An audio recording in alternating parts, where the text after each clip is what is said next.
யோவானுக்கு கர்த்தர் சொல்லியிருந்தார் வெளிப்படுத்துதல். வெளிப்படுத்துதல கர்த்தர் இப்படியா பேசியிருந்தார். அப்ப மேலே ஏறி வா, இனியும் பெ சம்பவிக்க போகிறவர்களை உனக்கு காண்பிப்பேன் என்று சொல்லி கர்த்தர் சொல்லியிருந்தார். அப்போ அந்த அந்த சத்தத்தை திருச்சறிந்தவரா தான் யோவான் இருந்தார். அப்படித்தானே? அப்போ இந்த பழைய ஏற்பாட்டு காலத்துல மோசேய குறிச்சு நம்ம பார்க்கலாம். மோசே வந்து இஸ்ரவேல ஜனங்களை வழிநடத்தும்படியா கர்த்தர் அவனுக்கு ஒரு அபிஷேகத்தை தருகிறாரு.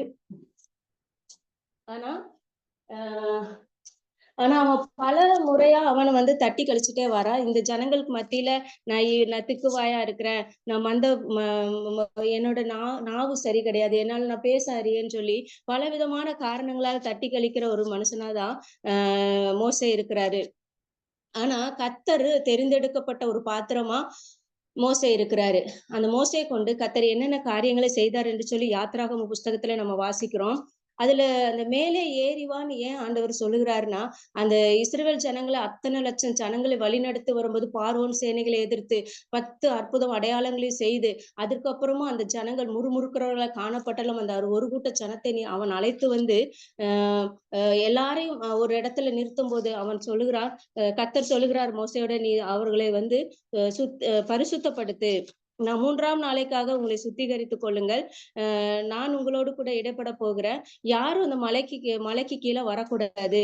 மலைய தொடவே கூடாது" என்று சொல்லி மோசேக்கு மோசேக்கும் ஜனங்களுக்கும் கர்த்தர் திட்டமும் தெளிவுமாய் ஒரு கட்டளையை பிறப்பிக்கிறார். அந்த கட்டளையை பிறப்பிச்ச உடனே தேவனோடு கூட பேசும்படியாய் அவன் இந்த சீனாய் மலைக்கு மேலே ஏறி போகிறான். முதலாவது ஏறி போகும்போது மேலே ஏறி போயிட்டு வரும்போதும் அந்த ஒரு கட்டளையை கொடுக்கிறார். நீ போய் முதலாவது உன் ஜனத்தை சுத்தம் பண்ணு.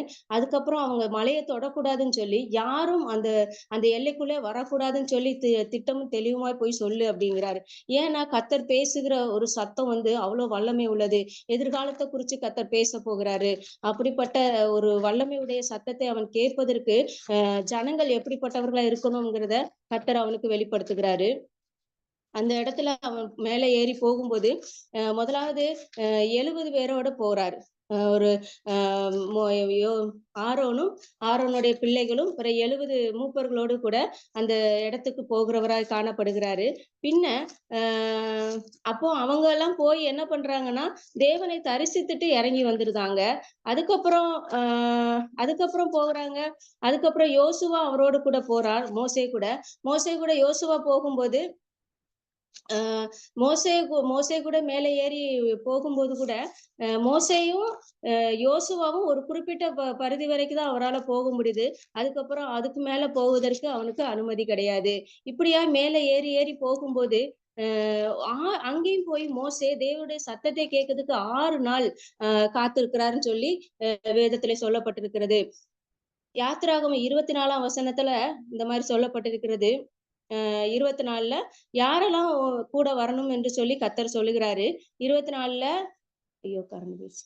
ஓகே, ஒரு நிமிஷம்.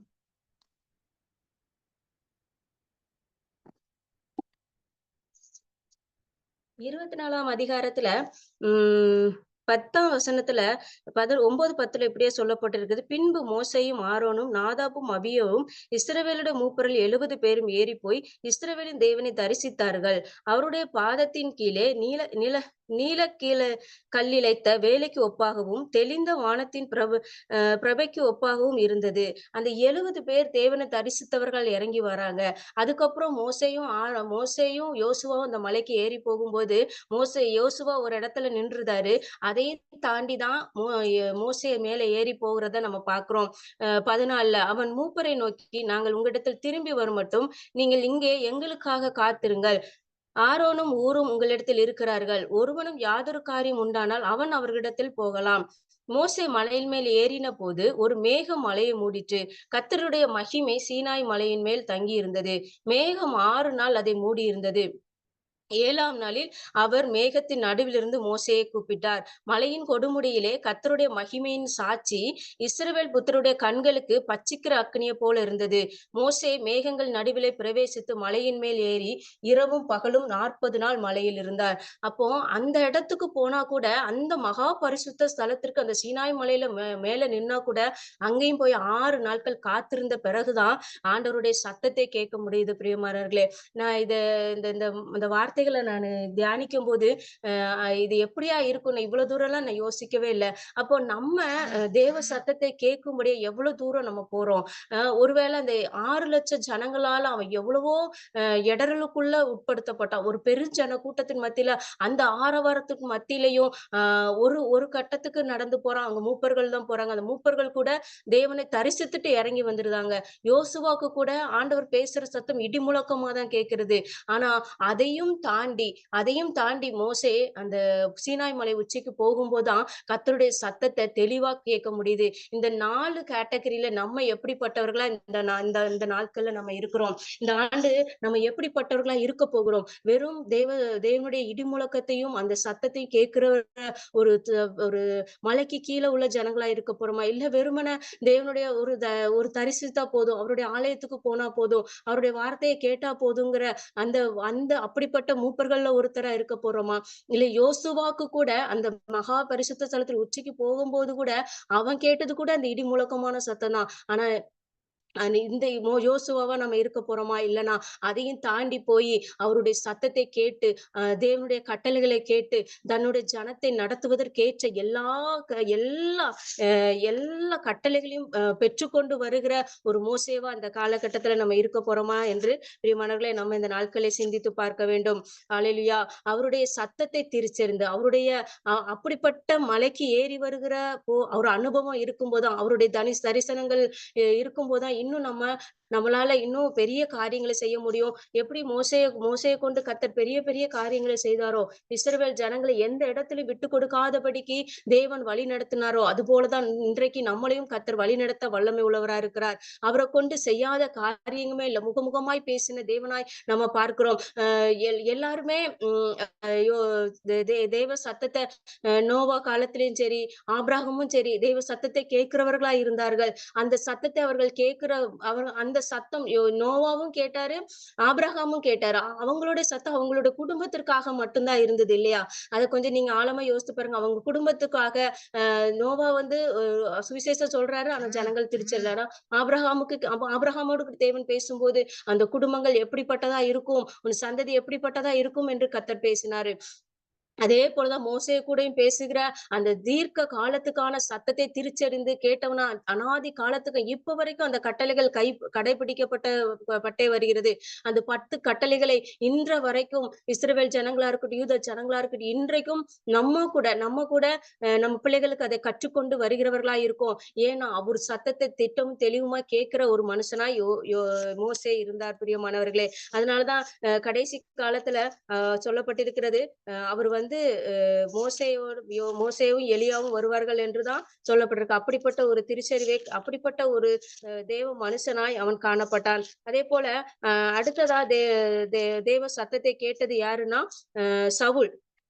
சவுல் வந்து புதிய ஏற்பாட்டுல சவுல் வந்து ஒரு ஜனங்களை துன்பப்படுத்துகிற ஒரு மனுஷனா இருந்தான். கொள்ளை பண்ணுகிற ஒரு மனுஷனா இருந்தான். கொர்நேலியு பரிசுத்த ஆவியில் நிறைந்த கொர்நேலியு கூட கொன்னு கொல்லுவதற்கு அவனும் சம்மதியா இருந்தான் என்று சொல்லிதான் வேதத்திலே வாசிக்கிறோம்.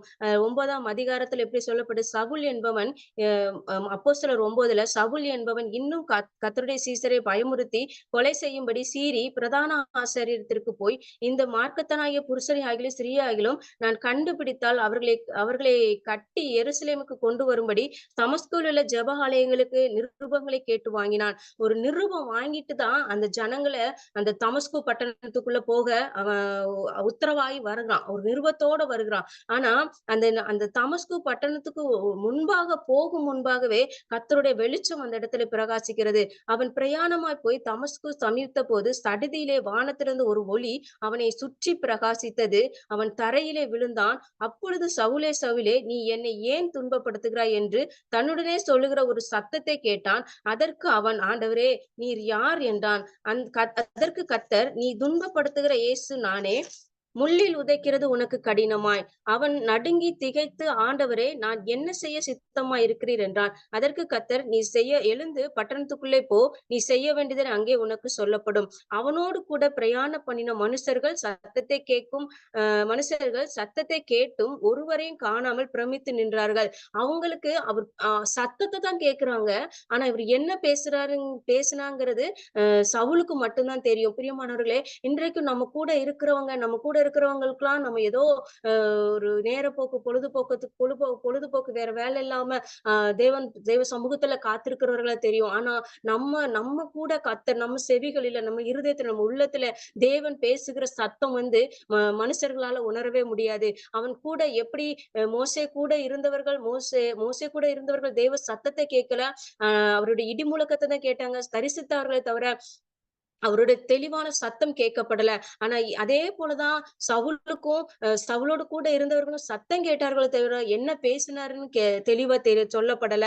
ஆனா தேவ சத்தத்தை கேட்ட அந்த சவுல் தன்னைத்தானே அப்பவே அர்ப்பணிக்கும் போது அவரை ஆண்டவர் வல்லமையா எடுத்து பயன்படுத்துகிறார். 3 நாள் பார்வை இல்லாமல், புசியாமலும், குடியாமலும் ஜெபம் பண்ணி கொண்டிருக்க அந்த சத்தத்தை கேட்ட உடனே ஆண்டவர் சமூகத்துல உபவாசித்து ஜெபிக்க தொடங்கி விட்டான். அப்போ அப்புறம்தான் அனனியா கிட்ட வராரு. அனனியா கிட்ட போய், நீ போய் அவனை ஞானஸ்தானம் கொடு அப்படின்னு சொல்லும்போது அனனியா சொல்றாரு. 13ல அதற்கு அனனியா 12ல அனனியா என்னும் பேருள்ள ஒரு மனுஷன் தன்னிடத்தில் வரவும், தன் பார்வை அடையவும், தன்மேல் கைய வைக்கும் தரிசனம் காண்கிறார். அதற்கு அனனியா, ஆண்டவரே, இந்த மனுஷன் எருசலேமில் உம்முடைய பரிசுத்தவான்களுக்கு எத்தனையோ பொல்லாங்குகளை செய்தான் என்று அவனை குறித்து அநேகரால் கேள்விப்பட்டிருக்கிறேன். இங்கேயும் உம்முடைய நாமத்தை தொழுது கொள்கிற யாவரையும் கட்டும்படி அவன் பிரதான ஆசிரியர்கள் அதிகாரம் பெற்றிருக்கிறானே என்று சொல்கிறான். அனனியாவை குறிச்சு தேவன் சொல்ற காரியத்துக்கு கீழ்ப்படியல. ஆனா அவரு உடனே ஆண்டவர்கிட்டே கேள்வி கேட்கிறாரு. அத்தனை மாத்திரம் உபத்திரப்படுத்துற ஒரு மனுஷனாதான் சவுல் காணப்பட்டாரு. அப்போ உடனே கர்த்தருடைய வார்த்தை எப்படியே வெளிப்பட்டுருது சவுலை குறிச்சு. 11 9 11ல 15ல சொல்லப்பட்டிருக்கு. அதற்கு கர்த்தர், நீ போ, அவன் புறஜாதிகளுக்கும் ராஜாக்களுக்கும் இஸ்ரவேல் புத்திரருக்கும் என்னுடைய நாமத்தை அறிவிக்கிறதற்காக நான் தெரிந்து கொண்ட பாத்திரமாயிருக்கிறான். எவ்வளவு பெரிய வார்த்தை பாருங்க பிரியமானவர்களே. இன்றைக்கும் நம் தேவ சத்தம் ஆண்டவர் தெரிந்து கொண்டதுனாலதான் அவர் கூட பேசுகிறார். இல்லைன்னா பேச மாட்டாரு. அவங்க எத்தனையோ பேர் வந்தாங்க, அவங்களும் அந்த சத்தத்தை திருச்சணும். ஆண்டவரால பிரித்தெடுக்கப்பட்ட வேர்பிடிக்கப்பட்ட பாத்திரம் தான் நம்ம ஒவ்வொருவரும். அவரால் தேர்ந்தெடுக்கப்பட்ட பாத்திரமாகிய நம்மளை கர்த்தர் எப்படி பயன்படுத்துகிறார்னா 15வது வசனத்தின் அந்த வாக்கு தத்தத்தின் அது ஒரு வாக்கு தத்தமாவே எடுத்துக்க கரெக்ட். தேவன் டைரக்டா பேசுறாரு. நீ போ, அவன் புறஜாதிகளுக்கும், நம்மளே அப்படித்தான் ஆண்டவர் வச்சிருக்காரு, புறஜாதிகளுக்கும் ராஜாக்களுக்கும் இஸ்ரவேல் புத்திரருக்கும் என்னுடைய நாமத்தை அறிவிக்கத்தக்க தெரிந்து கொள்ளப்பட்ட பாத்திரமாய் சவுல் இருக்கிறார் என்று சொல்லி நம்மளும் அப்படிப்பட்ட ஒரு பாத்திரம் தான் பிரியமானவர்களே. அந்த அந்த பாத்திரம் அப்படிப்பட்ட பாத்திரம் உள்ளவர்களா இருக்க போய் தான் இன்றைக்கும் நம்மள அநேக காரியங்களை கர்த்தர் இணைக்கிறார், அநேக ஜெபக்குழுவுல இணைக்கிறார், அநேகருக்காக திறப்புல நிற்கிற ஒரு பாரத்தை கர்த்தர் கொடுக்கிறார். தாரதியம்மா எப்பவுமே சொல்லுவாங்கல்ல, நமக்கு ஒரு ஒரு பாரத்துக்குள்ள கடந்து போகும்போது முதலாவது நம்ம ஒருத்தங்களுக்காக சில கஷ்டங்கள் அவங்க நம்மகிட்ட சொல்லும்போது நம்ம அந்த முதல்ல அனுபவிச்சிருப்போம். நம்ம அந்த பாடுகளை அனுபவிக்கும் போதுதான் நம்ம அவங்களுக்கு அந்த கஷ்டத்தை குறிச்சு அந்த பலப்படுத்த முடியும். நம்ம உண்மையிலே பலப்படுத்த முடியும். இன்னைக்கு இந்த சிஸ்டர் சொன்னாங்கன்னா, அந்த ஏன்னா அப்படி கவிதா சிஸ்டருக்காண்டி ஜெபிக்க சொன்னாங்கன்னா, உண்மையிலே அந்த பாரத்தின் வழியா நானும் சரி, நீங்களும் சரி கடந்து போகிறதுனாலதான் அந்த பாரம் நமக்குள்ளேயும் பற்றி பற்றி பிடிக்குது. அவங்களுக்காக ஜெபிக்க முடியுது. அப்போ கர்த்தர் ஒரு ஒரு சொல்ல கர்த்தர் ஒரு சொல்றத உடனே கீழ்ப்படியாம எதிர்த்து பேசுற ஒரு அனனியாவுக்கு கர்த்தருடைய வார்த்தை இப்படியே வெளிப்படுகிறது. இன்றைக்கும் நமக்கு நேரா தேவன் டைரக்டா நிறைய வாக்குத்தத்தங்களை கர்த்தர் கொடுத்துருவாரு. மனுஷர்களுக்கு முன்பாக கர்த்தர் வெளிப்படுத்தும் முன்பாக நம்மள தனிப்பட்ட ரீதியில கர்த்தருடைய வார்த்தை பலப்படுத்தும். ஆனாலும் நம்ம போகிற இடங்களா இருக்கட்டும், நம்ம சுற்றில இருக்கிறவங்களா இருக்கட்டும், அவங்களுக்கு நம்மளை குறிச்சு தெரியாது. நம்மள வார்த்தையால நொறுக்கதான் செய்வாங்க. ஆனா ஆண்டவர் அவங்களுக்கான ஒரு மறுபடியாதான், ஒரு பதிலா ஆண்டவர் நம்மளை எடுத்து மற்றவர்களுக்கு முன்பாக உயர்த்தி கொண்டே வருவாரு. ஹalleluya. 17ல சொல்லப்பட்டிருக்கிறது. அப்பொழுது அனனியா போய் வீட்டுக்குள் பிரவேசித்து அவன் மேல் கையை வைத்து, சகோதரனாகிய சவுலே, நீ வந்த வழியில் உனக்கு தரிசனமான இயேசுவாகிய கர்த்தர், நீ பார்வை அடையும்படிக்கு பரிசுத்த ஆவியினால் நிரப்பப்படும்படிக்கும் என்னை அனுப்பினார். முதலாவதுனா அவர சகோதரன் சொல்லவே முடியாது. ஏன்னா அவ்ளோ வசதி படைத்தவரும் கூட. அப்போ அவர தொடக்கூட முடியாது. அவ்ளோ ஒரு கோபம் மூர்க்கம் உள்ள மனுஷன் தேவனுடைய சத்தத்தை திருச்சரும்போது அவனுடைய சுவாபத்துல ஒரு மாற்றம் வருகிறது. அந்த அவனை தொட்டு உன்னை குணப்படுத்தும்படியா கர்த்தர் என்னை அனுப்பினார். பரிசுத்த ஆவியினால் நிரப்பப்படும்படியா கர்த்தர் அனுப்பினார் என்று சொல்லி அவன் மேல கைய வச்சு பரிசுத்த ஆவியை பெறும்படியாவும் ஜெபிக்கிறது மட்டும் இல்லாம ஜெபம் பண்ணும்போது அந்த கண்கள்ல இருந்து அந்த செதில்கள் போல விழுகிறது. அப்போ அவன் கூட கொஞ்ச நாள் தங்கி இருந்து தேவனுடைய வார்த்தைகளை கேட்டு பலப்பட்டவனா வெளியே வருகிறான். 20ல தாமதமின்றி அந்த பின்பு அவன் போஜனம் பானம் பண்ணி பலப்பட்டான். சவுல் தமஸ்குல சீருடனுக்குடைய சில நாள் இருந்து சில நாள் இருந்தான். அவன் பார்வை அடைந்தான். அந்த 18ல சொல்லப்படுறது முதலாவது அவனை தொட்ட உடனே என்ன நடக்குதுன்னா முதலாவது கண்கள் தெளிவாகிறது. அவன் பார்வை அடைகிறான். எழுந்திருந்து ஞானஸ்தானம் பெறுகிறான். உடனே அவங்களோட தங்கி சுவிசேஷத்தை கேட்டு தாமதமின்றி கொஞ்சம் கூட அவன் வந்து நேரத்தை சொணக்காம தாமதமின்றி கிறிஸ்து தேவனுடைய குமாரன் என்று ஆலயங்களில் பிரசங்கிக்க தொடங்கினான். பிரியமானங்களே, தேவனுடைய சத்தத்தை கேட்ட திருச்செறிந்த நம்மளும் கூட ஒவ்வொரு நாளும் தேவனுடைய தேவனுடைய சுவிசேஷத்தை அறிவிக்கிறவர்களாய் இருக்க வேண்டும் என்று சொல்லிதான் தேவன் விரும்புகிறார். இன்றைக்கு வாசிச்ச அந்த பகுதி வந்து ரொம்பவே ரொம்பவே அதிகமா பேசினது 52ல. பல நேரங்களும் நம்மளும் இப்படிதான் பல சத்தங்கள் நமக்கு கேட்டாலும் தேவ சத்தம் கேட்கும் போதுதான் நம்ம பலப்பட முடியும். இந்த 52ல சொல்லப்பட்டது போல 1ஆம் வசனத்துல, எழும்பு எழும்பு சீயோனே, உன் வல்லமையை தரித்துக்கொள், பரிசுத்த நகரமாகிய எருசலேமே, உன் அலங்கார வஸ்திரங்களை உடுத்திக்கொள், விருத்த சேதனம் இல்லாதவனும் அசுத்தனும் இனி உன்னிடத்தில் வருவதில்லை. தூசி உதறிவிட்டு எழுந்திரு, எருசலேமே வீற்றிரு, சிறைப்பட்டு போன சீயோன் குமாரத்தை, உன் கழுத்துள்ள கட்டுகளை அவிழ்த்து விடு, விலையின்றி விற்கப்பட்டீர்கள், பணமின்றி மீட்கப்படுவீர்கள் என்று கர்த்தர் சொல்லுகிறார். இந்த வார்த்தையெல்லாம் நான் எடுத்து வச்சிருந்தேன் உண்மையில இந்த இந்த அதிகாரங்கள் பேசும்போது. அப்போ நம்மளையும் கர்த்தர் இப்படிதான் சொல்லுகிறாரு, எழும்பி பலன் கொள்ளு, இருந்த இடத்துல இருக்காத, உன் அலங்கார வஸ்திரத்தை தரித்துக்கொள், உன்னுடைய வல்லமையை பலப்படுத்து, கர்த்தருக்குள்ள ஸ்திரப்படுத்து. ஏன்னா என்னை குறிச்சு இன்னும் சாட்சி சொல்ல வேண்டிய இடங்கள் நிறைய இருக்கிறது என்று சொல்லி கர்த்தர் நம்மளையும் பலப்படுத்தி வழிநடத்த அவர் வல்லமை உள்ளவராய் இருக்கிறார். 60ஆம் அதிகாரத்துல சொல்லப்பட்டிருக்கிறது, ஏசாயா 60, அதுக்கு முன்னாடி வாசித்த ஏசாயா 52. 60ல, எழும்பி பிரகாசி, உன் ஒளி வந்தது, கர்த்தருடைய மகிமை உன்மேல் உதித்தது. இதோ இருள் பூமியையும் காரிருள் ஜனங்களையும் மூடும், ஆனாலும் உன்மேல் கர்த்தர் உதிப்பார், அவருடைய மகிமை உன்மேல் காணப்படும். உன் வெளிச்சத்தினிடத்திற்கு சாதிகளும் உதிக்கிற உன் ஒளிநிடத்திற்கு ராஜாக்களும் கடந்து வருவார்கள். ஹல்லேலூயா. எப்படி சவுலுக்கு ஆண்டவர் கொடுத்த ஒரு அபிஷேகம் என்ன, ராஜாக்களிடத்துல இஸ்ரவேலிடத்துல என்னுடைய காரியமா அவன் போவான்னு தான் கர்த்தர் சொல்லுகிறாரு. அது போல ஒரு அதிகாரத்தை தான் கர்த்தர் நமக்கும் தருகிறார். நம்ம எழும்பி பிரகாசிக்க செய்ய அவர் வல்லமை உள்ளவரா இருக்கிறார். நமக்கு நேரம் அவருடைய வெளிச்சம் பிரகாசித்துக் கொண்டே இருக்கிறது. அவருடைய மகிமை நம்ம மேல உதிக்கும் போது, அவருடைய மகிமை நம்ம மேல உதிக்கும் போதும், அவருடைய பிரகாசம் நமக்கு மேல பிரகாசிக்கும் போதும் அவருக்காக ஒளி கொடுக்கிறவர்களாய் நம்மளும் மாறுவோம். நம்மளுடைய வெளிச்சத்திடத்திற்கு சாதிகளும், நாம் இருக்கிற இடத்திற்கு ராஜாக்களும் கடந்து வருவார்கள். உண்மையிலே அடிக்கடி அம்மா சொல்லுவாங்கல்ல, இங்க ஜெபிக்கிறவங்க இருக்காங்க, துதிக்கிறவங்க இருக்காங்க, ஆண்டவரை தேடுறவங்க இருக்கிறாங்க என்று சொல்லி நம்மளிடத்துல ஜெபிக்க சொல்லி ஆட்களை தேவன் அனுப்பி கொண்டே இருப்பார். ஹல்லேலூயா, ஹல்லேலூயா. கர்த்தர் இந்த இப்படியா நம்மளை ஆசீர்வதிக்க அவர் வல்லமை உள்ளவராய் இருக்கிறார். ஹல்லேலூயா. அதாவது நம்ம எப்படிப்பட்டவர்களா இருக்கணும், அந்த 4 கேட்டகரியில நம்ம எப்படிப்பட்டவர்களா இருக்கோம்.